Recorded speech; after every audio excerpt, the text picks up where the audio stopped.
នាពេលនេះនាងខ្ញុំសូមបង្ហាញកម្រងអនុស្សាវរីយ៍ស្នេហារបស់លោកញាតិវណ្ណៈនិងលោកស្រីសុរតមុនីសូមទស្សនាដោយតទៅប្រពន្ធប្រៀបដូចពេលដូចព្រះនឹងសេរសាត្រីចេញប្រងកា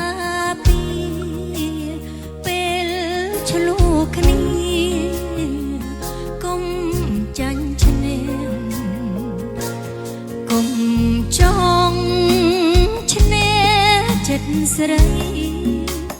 ពលហាស្ដីកុំអាញមនុស្សស្រីបើស្រឡាញ់តែខ្នងខ្នាញ់ប្រច័នសពកូនអើយស្ងួនជាប្តីមានខន្តីគឺជាម្លប់កុំអោប្រពន្ធស្អប់ចេះកាយកប់រឿងថោកថ្លៃមនុស្សស្រីចិត្តស្រាលណាអារម្មណ៍ខ្លាតាមសំដី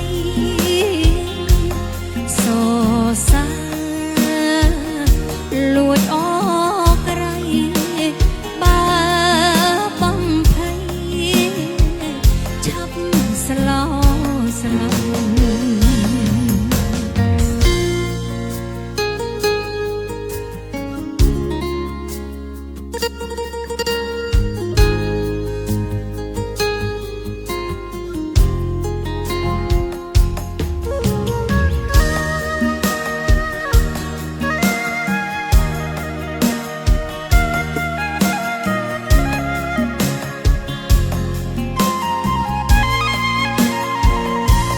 ចិត្ត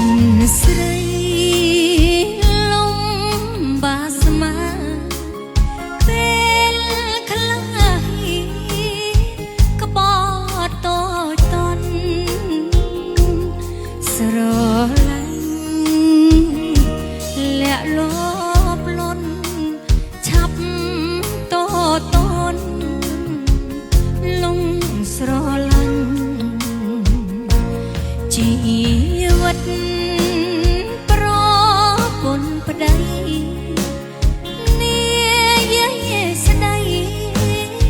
កុំអាញកុំឆ្លូព្រោះស្រឡាញ់នោមខ្នងខ្នាញ់នោមបែកបាក់ប្តី